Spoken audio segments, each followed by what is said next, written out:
This is a Rogue Media Network podcast.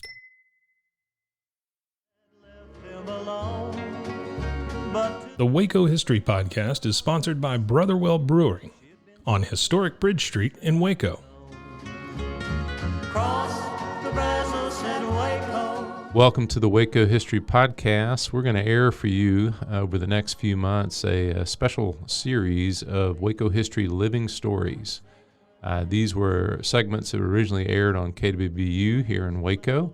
They were produced by the Institute for Oral History editor, Michelle Holland, and narrated by two fabulous narrators, Louis Maze and Kim Patterson.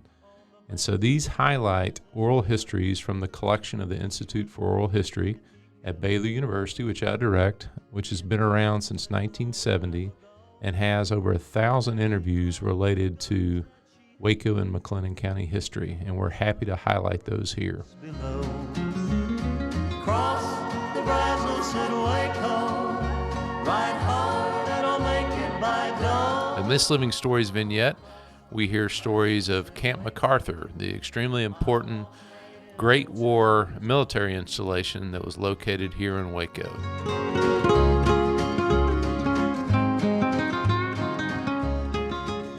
Then the night came alive with gunfire. 3 years into World War I, a $5 million construction project began on the northwest side of Waco. A few months later, in September of 1917, the new training headquarters, Camp MacArthur, welcomed 18,000 troops from Michigan and Wisconsin. Throughout the rest of the war, the thousands of soldiers stationed at Camp MacArthur became a part of Waco's culture. Mary Sendón remembers the impact the camp had on her father's shoe business. The soldiers began to come to town and have their work done in town. They'd come to my dad's shop. He had a nice big shop where you could sit around and read newspapers, and he'd have magazines there where they wait. And he always had that place full of soldiers. In fact, he had one of them come in there wanting to work for him one day. But he would work late on Saturday night. He'd work day and night, not only on Saturday nights, but on weeknights to catch up. Then pretty soon the government gave him a contract to take care of the officers' boots. They all had to have so much done to their boots all the time. Of course, the enlisted men would just come and have their own shoes fixed, you know. But he had the contract for those officers' boots. He made a lot of money during the war. That was a bonanza for him, and that's where he got us really established. During the life of the camp, strong ties were formed, as Sendón explains. So many of the soldiers that came to Waco at that time married Waco girls when the war was over, and some of them still living here in Waco. I noticed 2 or 3 in the paper the other day on some reunion, and there was one of those Michigan soldiers that had married a Waco girl. Less than 2 months after World War I ended, the government ordered Camp MacArthur's buildings to be dismantled and reused for such purposes as the construction of U.S.-Mexican border stations. Catherine Carlisle recalls some of the remnants were used in the Edgefield neighborhood in Waco, where she grew up. The houses in the 1C block of Hackberry were built in the early 1920s from the surplus lumber from the barracks from World War I. And all of these houses were exactly alike, except the 2 older houses, one at 1C, which was part of the dairy, and the house next door to it. So there were 10 houses just alike, and they were very sturdily constructed, 4 rooms and a bath. And we did have the utilities. We had utilities.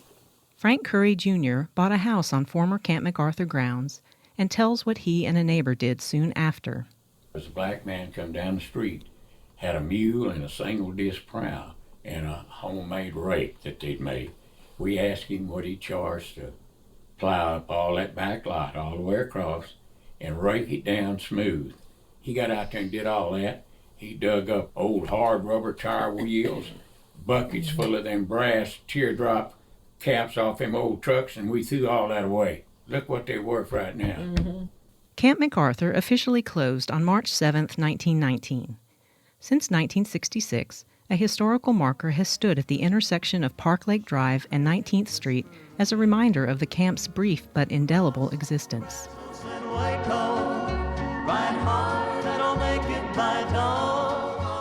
Thanks for listening to the Waco History Podcast. Like what you heard? Subscribe, rate, and review our show on iTunes so we can reach more listeners.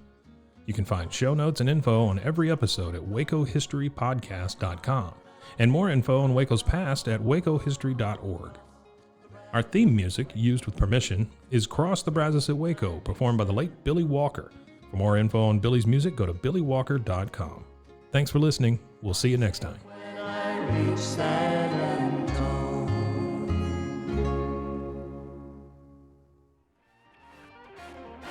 This has been a Rogue Media Network production.